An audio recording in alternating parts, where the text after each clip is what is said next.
Hey guys, welcome to Style with Trish exclusive.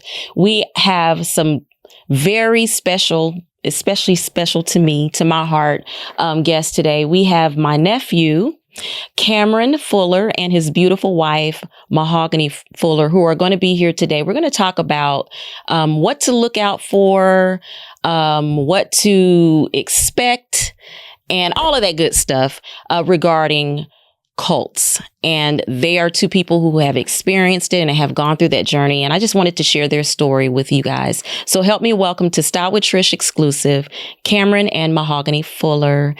Welcome, guys. Thank you. Thank you. Now, you guys reign out of the beautiful state of Indiana. I know, Mahogany, you're from originally from California. So we're going to kind of break up your stories because you have two different journeys. But I felt that this topic was very important because there is a lot of it that has been going on when it comes to cults, not just now, even when I started going to college, new to college, young adult, I should say, ran into situations where I was approached by certain individuals to join their, what I know now to be cults, but I didn't know it then. And so I think it's a topic that we really don't spend enough time talking about. We always talk about the villain in the story. We don't talk about the people whose lives were affected. And it wasn't just your lives, but also your extended family's lives that it affected. So Cameron, we'll start with you. Start in what attracted you, or what journey were you on when you came across this particular cult? For sure. So before I had got involved with the group of people that we were involved with, I had already been previously seeking just different levels of spirituality, different religions, and just doing my own personal studies and getting into my own personal journey. So I had been doing a lot of seeking. I think during this time, I was also just doing a lot of self-introspection as well, just as far as my life and my mental health and figuring all that out as well. I definitely could say I was looking for a source outside of myself to give me validation and self-satisfaction and finding self-love, but not looking inward, looking outward. So I had actually been on YouTube, and I had found the channel through a different channel who I had been watching. And when I had started watching the channel, well, the Cult Leaders had a YouTube channel. When I found their YouTube channel and was watching their videos, I was instantly attracted to the message, the words that they spoke, and how they had this very powerful presence, this domineering, this must be true because I'm speaking it with so much conviction, and I'm speaking it to you like I believe it with my full heart. So I found them on YouTube. I started messaging them or via emailing them. They responded. I got invited to be in their ministry, Zoom calls, and they had a WhatsApp chat for the men and women. I was in the men's chat. I ended up wanting to join them to get baptized. So I went to Michigan. They invited me to go to Michigan and keep some biblical feasts. So I went there and pause right there. Okay, let me go back a couple of steps. So what was it about them? I know you said that they spoke with conviction, but do you feel like there was anything else that made them illuminate over others? Because you stated you were following and listening to other people on YouTube, but then you found them by way of someone else. Can you explain what it was specifically? Or was it just the fact that they spoke so adamantly about what they believed that pulled you in? Yes. So they are actually both very musically inclined. They started all their videos out. He plays lots of instruments, and she has a very beautiful singing voice. And they would sing and worship. And I think, even if you're not a Christian, for example, I think many people can agree that just hearing gospel music is very soothing to oneself and the soul. So just hearing the music, I would say that was one of them, for sure. One of the things that caught me as well. Okay. And now you said that you wanted to go to Michigan because you wanted to do, what was that term called? I was getting baptized by them, but we were keeping a feast. Feast. Break that down for me. So the feasts, we didn't do like, so at that time, like before I had got involved with them, I had stopped wanting to do like holidays, like traditional holidays.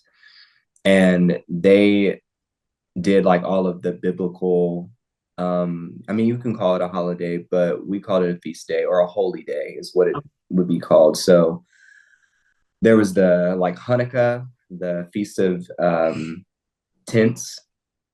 So we called them by the Hebrew name. So I think it was like Shavuot, Hanukkah, Purim, what was Sukkot. Yeah. So like we went to Michigan and we camped for 8 days. Like that's a feast day that like they kept in the Bible. Yeah. Yeah.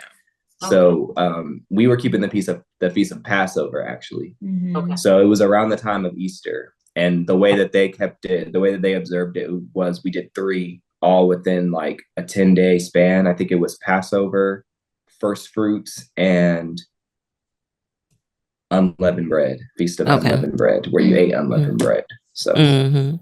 Okay. Yeah, we're going to dig more into that because I want to find out when you guys realized, wait a minute, this isn't what we think it is, because that's the moment I want to talk about. But Mahogany, I want to go to you. Can you share where your mindset was and what you were searching for when you and how did you come across this particular I hate to keep calling it cult, but this group of people, I'll say. Well, it is a cult, but so my experience was a little different from Cam. Like you had mentioned before, I'm from California, and I had grew up in a domestic violence household. So me and my younger sister, who is about 2 years younger than me, we had just witnessed a lot of like chaos within our lives. So we were always looking for like a place of peace. We have family members around us, but they kind of like enable the behaviors of our parents. Mm-hmm. And we had a little brother at that time. He's older because we have another one, but we had one little brother at that time. And we just were able to see the way he was raised, and we were just not in agreement with the circumstances that he was being raised in, even though we were raising them ourselves, but we were older, so we were able to see like this isn't right. Mm-hmm. So already having that mindset of not having a emotional connection with our parents because of the way that we were living, mm-hmm. we were looking for like an outlet and just like a place to be where we could finally feel safe. Mm-hmm. So I had moved out a couple of years before my sister because I'm 2 years older than her, and she was still living with my parents at the time. And things were like pretty rough for her. Like she took on a lot of the loads and responsibilities within the house, and she was really like tending to my brother. She was basically, you know how some parents have children to raise their other children. Mm-hmm. That was her circumstance, and it was just very frustrating for her. Mm-hmm. And I felt for her because that was my situation a few years ago, but I was old enough to leave. Mm-hmm. So time progressed, and me and my sister, we come from a Christian background, mm-hmm. but we eventually moved to the Hebrew Israelite sect, which is like a stem of Christianity. They just believe everything from like I'll say a Black perspective, but they would say Hebraic. So far as like God, but they use like the Hebrew name. So that'd be like Yahuwah. Mm-hmm. Jesus would be Yahusha. And just like the Trinity. So like the Holy Spirit would be like the Ruach HaKodesh. So, but everything is just Black now. Like they're Black people, like, you know. Mm-hmm. So we were already following that faith. And then our family, you know, being Christian and stuff, they were like, why are you doing this? We would honestly get like a lot of backlash for like our beliefs and stuff, and just like bullied for it. Mm-hmm. So that was another thing that kind of pushed us out. It's like we can't even have our own beliefs and mm-hmm. just like the lifestyle as well. Mm-hmm. So I would say that's like what definitely drew us to go. So the lady had like the lady of the cult or whatever, like Mm-hmm. the elder of the, she's not even an elder. She's just, just the lady, I'll just say. Right, because at one point they wanted you, or maybe it was something you chose to do, but you all called them mom and dad, and I think they're like 2 years older than y'all? She's like 4 years older than me. Oh, okay. Yeah, but still not old enough to be my mom. But right. So, but my sister had basically, we had started being in contact with them. We joined like the group chats, like what you were saying, and starting to get like involved with them. And they actually had came out to California and we hung out with them. It was my sister's birthday. So we spent time with them at the beach and it was cool, but it was just still kind of eerie to me because I brought some things to her attention that I didn't appreciate. And she kind of like didn't really seem like she didn't receive it. Her we're gonna get along. Like like it just didn't seem well from that point. But my sister, because like I said, she's younger, she was like 18. She was just so eager to leave. She was like, I'm feeling like we're supposed to move here. And she had contacted the people saying that, oh, we don't have nowhere to go when we did have a place to go. And I was like, I don't know, I'm not getting that. I feel like we could just move somewhere on our own, like, you know, within the state. But she was like, no, I feel like I'm supposed to go. So I trusted her. The lady had told us to basically don't even tell our family where we're going, which is very really looking from their perspective. So we had packed up all our stuff and they said, you don't need to tell nobody anything. You guys are grown, which is terrible advice to give an 18 and a 20-year-old. So we did that. We packed our stuff and we left in the middle of the night and we drove 36 hours to Michigan. Are you serious? Yep. Well, I drove. Yeah, I drove. Wow. I didn't realize you drove. That's a long drive. And that piece right there is part of the reason why I wanted to talk and make this situation known. I know for me, I moved from Indiana to Atlanta. So when I came to Atlanta, that's when I was first introduced to the Hebrew lights and all of the different factors of that.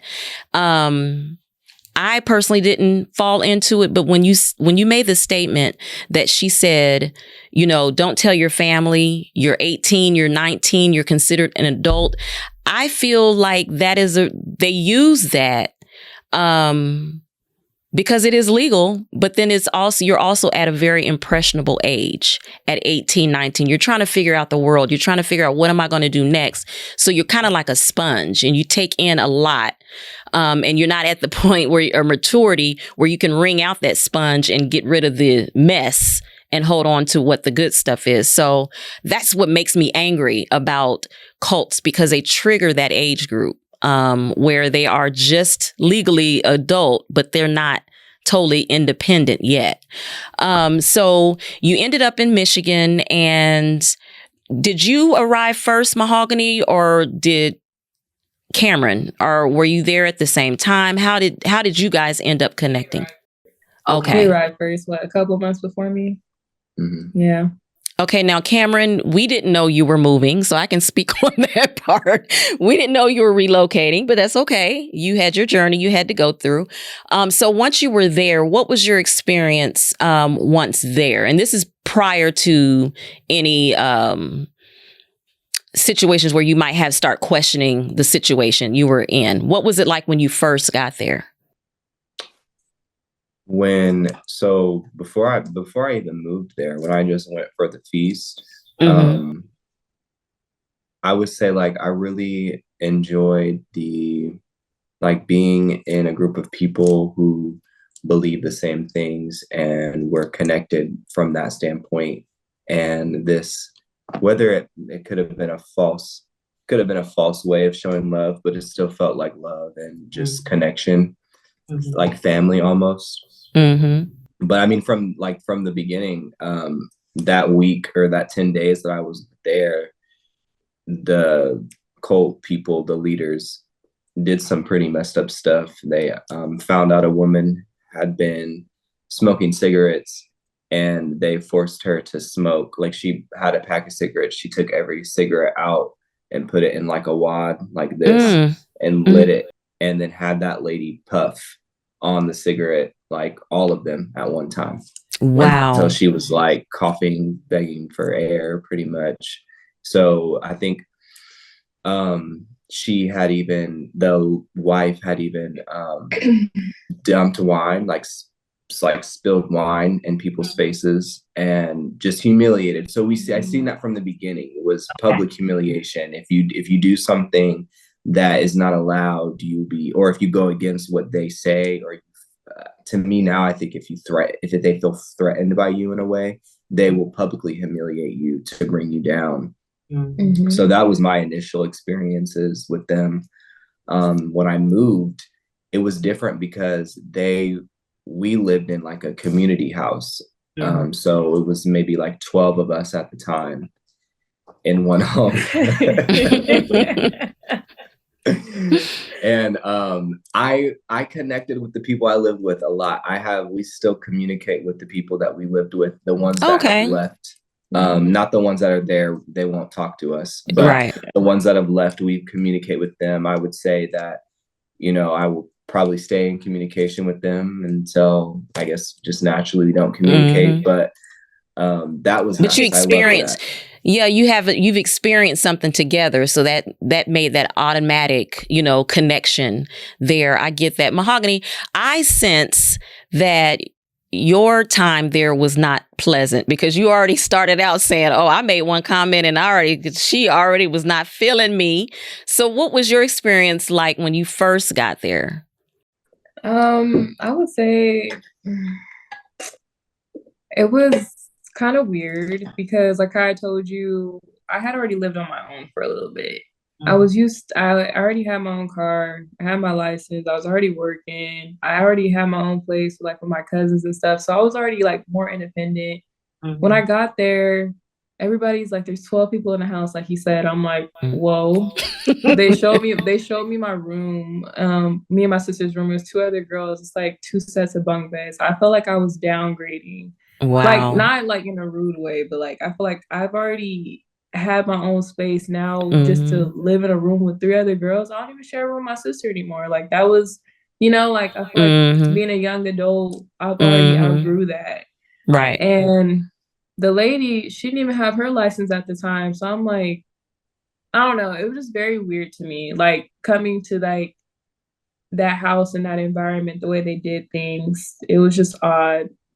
So was this house they lived in? Is it something that they owned? Why are they putting all of these people into one house? What is it? How was that set up with 12 people living in one house?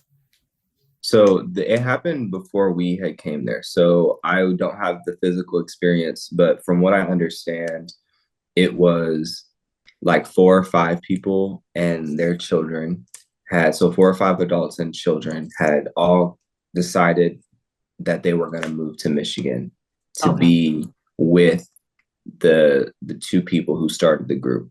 They were only in communication via Zoom and like YouTube prior to that.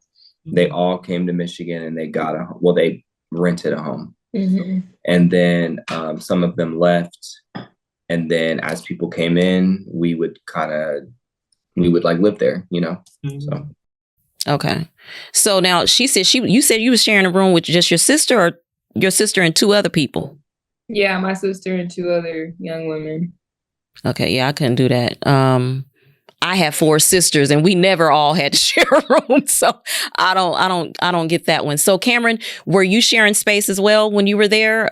And you all were in the same house, correct? Okay. So it's children, families, and even singles all in one house. Okay. So let's go from there.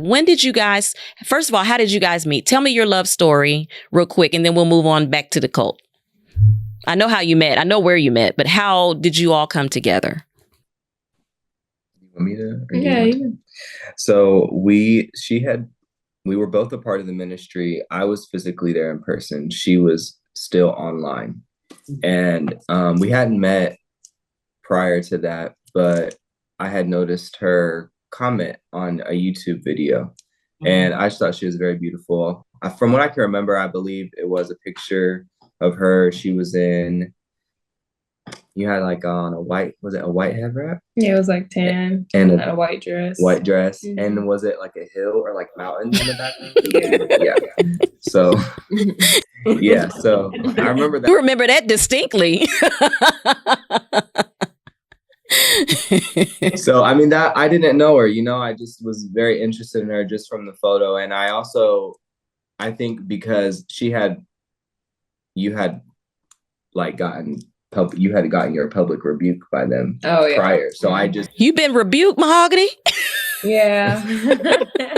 And that wasn't the first time. Yeah. So, then you came, and I remember we waited for you guys to come so we can greet you. Yeah. And just gave you a hug. Yeah, strong hug. And then eventually we just we talked here and there, we actually, so I would say I was interested in her prior, but we weren't really able to organically come together. They orchestrated that. So when the leaders found out that I showed interest in her, they kind of wanted to orchestrate that and couple you off. Yeah. So yeah. Good. That's excellent. I love, because I know you guys met because of that, but you were able to find your own, and you have your own love story outside of that. So I wanted to share that. But you did meet through this particular cult. So Mahogany, you said you had several rebukes.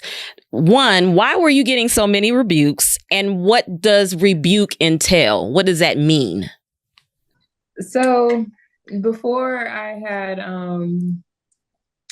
joined the cult, I definitely had dreams and things like that. I feel like I still do have a bit of a prophetic ability. I do have dreams and I do see things come to pass.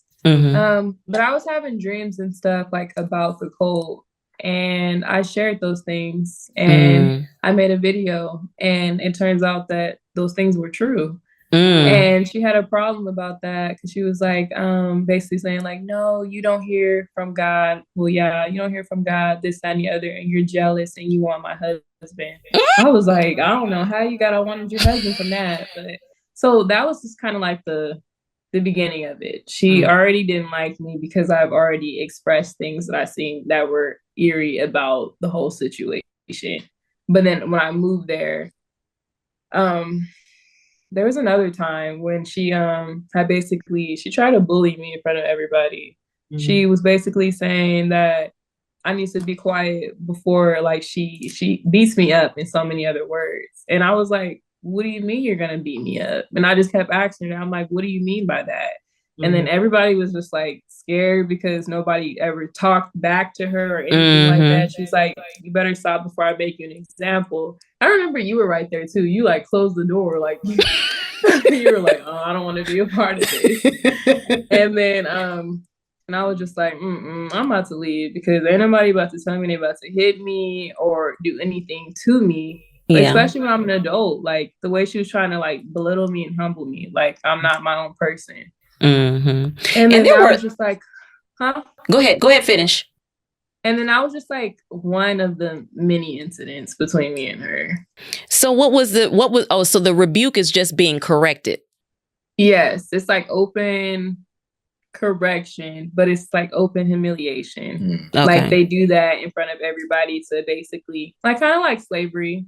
Make a lesson and everybody sees it I don't want that to happen to me. So So the berating, did she ever, and I know she had the lady smoke the cigarettes. Did you guys ever see any other acts of violence, or were people reprimanded that way? Yeah. Tell us some story. If you don't mind sharing. Yeah, if you don't mind sharing, tell us the story.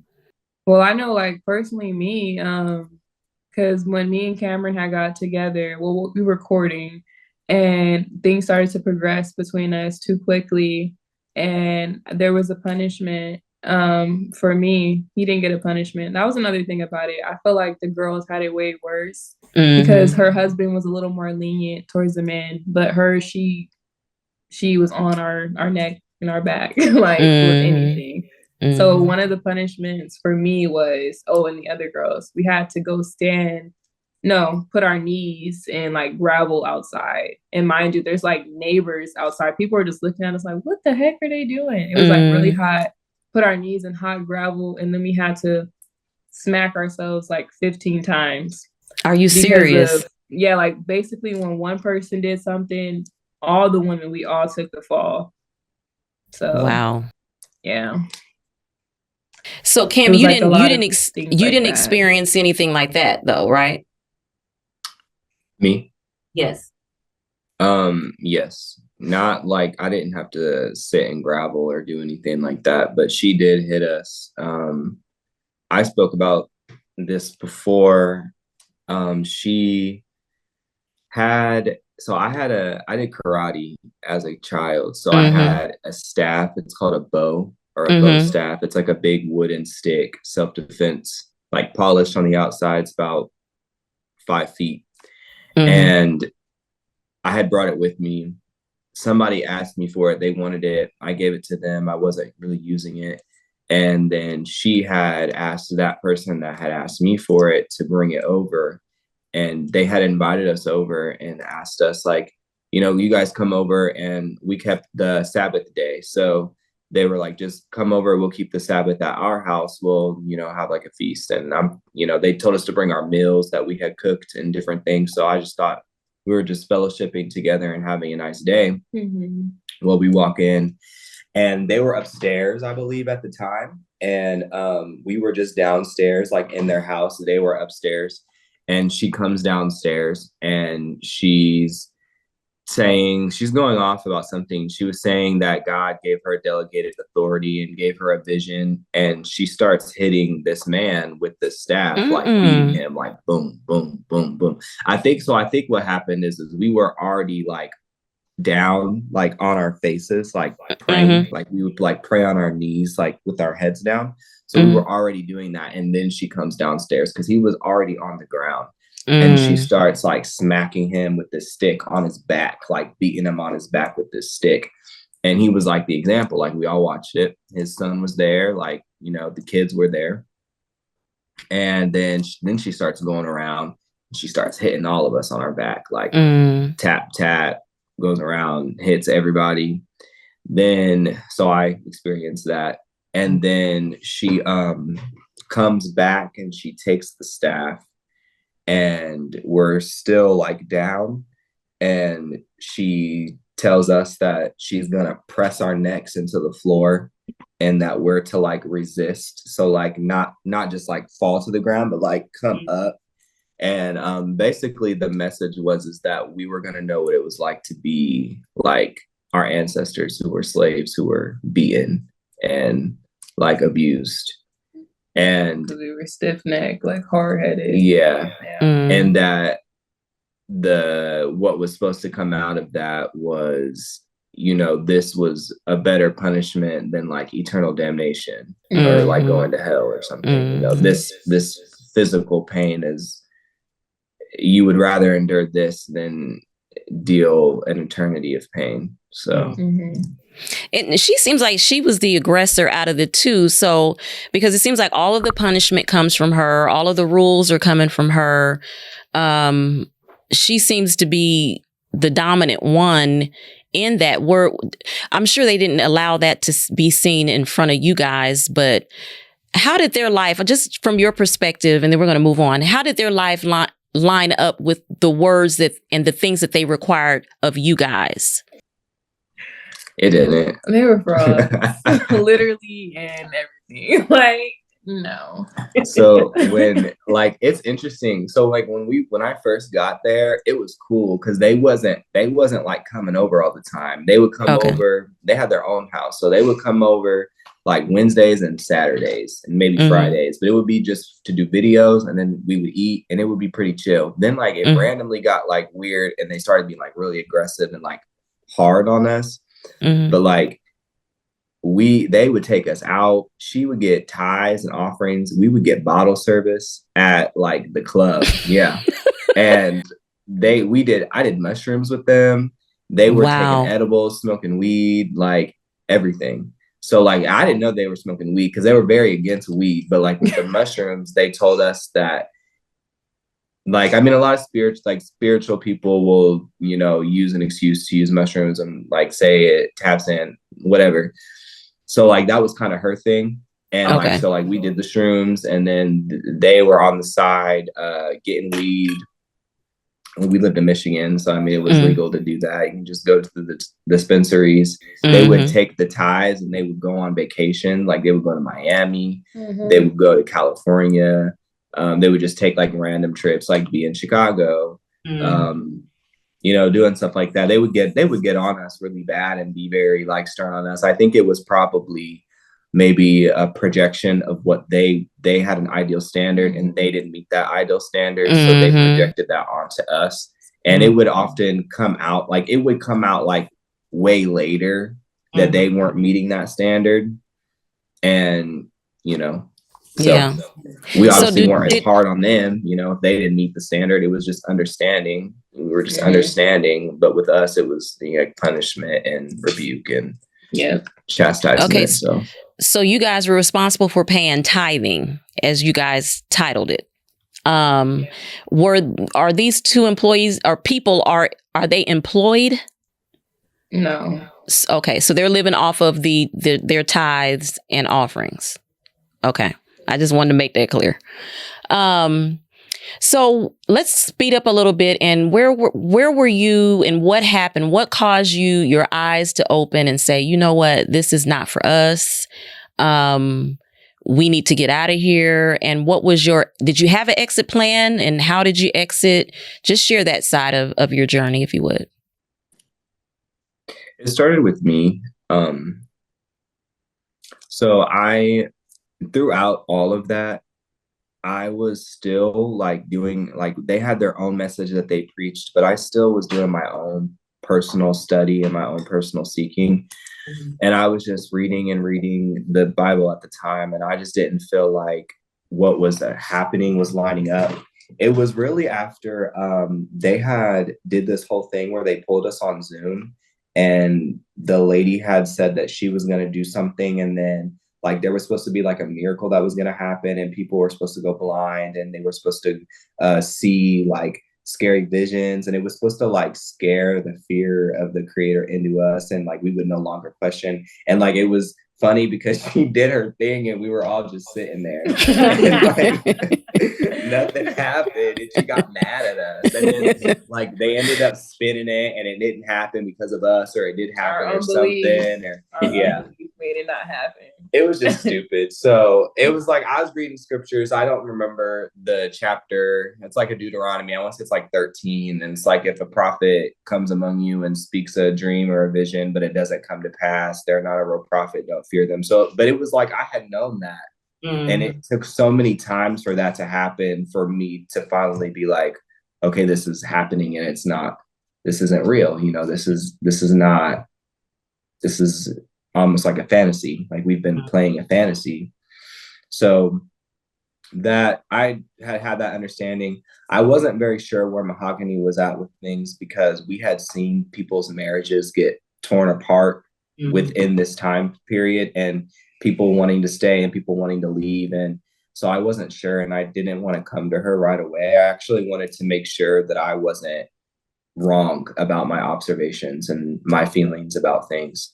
I ended up opening up to her about it, and she was ready to leave. Mahogany was ready to go a long time ago. She was like, bump this.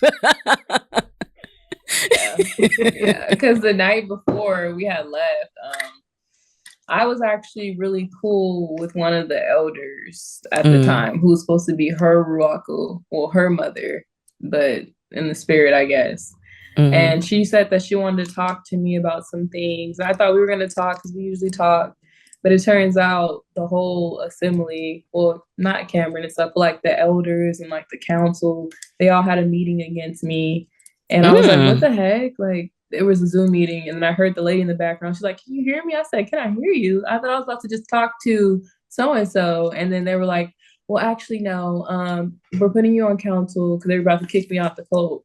Oh, And then my okay. sister was right there, basically saying, like, lying on me, and she's still there. She was lying on me to the lady, saying that I am jealous of her and things like that, and I want to be her, and I don't know. But anyway, so they had did that, and the lady wanted me to basically cry out and admit that I was jealous of her and that I wanted her husband and I wanted her life.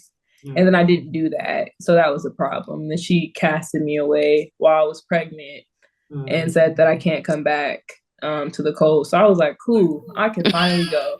No, I was like, finally, this is my way out. This is my way out. And then Cameron, I was like, well, what if Cameron wants to stay? You know, if he wants to still be a part of the belief system, I understand that or whatever. But I was like, I don't have to physically get on these Zooms anymore. I can have my freedom, you know? So, but then later he told me, he's like, I'm ready to go. So it was perfect. And the next day we packed up everything and we left. Yeah. It was after she had basically tried to speak a prophecy that our unborn child would die. And it didn't happen. Yeah, she was saying a lot of evil things. Yeah. It was just kind of like after being so scared that could potentially happen, and then it didn't. It was like having those realizations and then being like, okay, yeah. But then she had like a pregnancy scare too right after she said that. Like, right. Oh, really? To apologize to us. And I was just like, too late. You shouldn't be saying stuff like that. Yeah, but from a family's perspective, Cameron he left home alone. And when he returned with a wife and a beautiful, well, he wasn't born yet. He came a little bit later, but then Malachi came, a beautiful, beautiful baby. What has been the biggest lesson that you guys have learned? And then I'll let one of you answer that. And then the other one come in behind them and share what signs or what you would do if you noticed or we realized someone in our family was kind of getting lured and pulled by a cult. Because they operate in so much secrecy, it's kind of hard for people on the outside looking in to see what's going on, because we didn't see it going on. We saw his hunger for a deeper understanding of a higher power and being, but we didn't see who all he was following and listening to. So one of you give advice on what to look out for, and the other, what did you learn the most? Which one would you like to answer? Advice, or what would you learn? I can do the advice. Okay. If you want to go first and do that. What did I learn? Well, what I learned from my experience is that you definitely need to know yourself before you get involved with anybody else. Because if you do not know yourself, you will be subject to whatever somebody thinks you should be and anything like that. Definitely have confidence and stand on saying no. Like, if you don't want to do something, you don't have to do it. And anybody that's forcing you to do that, they're trying to control you. And that's not the right kind of people that you want to be involved with. People who do not respect your boundaries or respect you at all. So I would just definitely say, know yourself. You have to know yourself, because then you'll fall for anything. Amen. Cam, what advice would you give to someone who give advice to that 17, 18, 19-year-old or even a little older Cam who is searching so wholeheartedly and still searching for a closer tie with your creator? Yes, I would say that wherever we come from is a source of love. Our creator is a source of love. And if it's not love, if it's hardships and abuse and, the things that we experience, then that's not from the creator. Definitely, knowing yourself and taking the time to tap out of maybe all of the distractions in the world to be able to be comfortable with ourselves and learn who we are. And I think that's also just a natural process of being on Earth and living and aging. And, Granny probably still learns new things about herself every day at the age of 80. So, just always, I guess, just not being so quick to jump to something that appears as a quick fix as well. And thinking that other people hold your destiny in their hands, and other people hold the key to your life, or the secret that you've been missing. If it's meant for us, we'll find it. And if we do the work, and we just, like I said, learn ourselves, and it'll come to us. It'll find us. So. Mm-hmm. But I thank you guys for sharing this story. We talk extensively about this and the other things, but specifically this. I am a person, I believe that nothing just happens.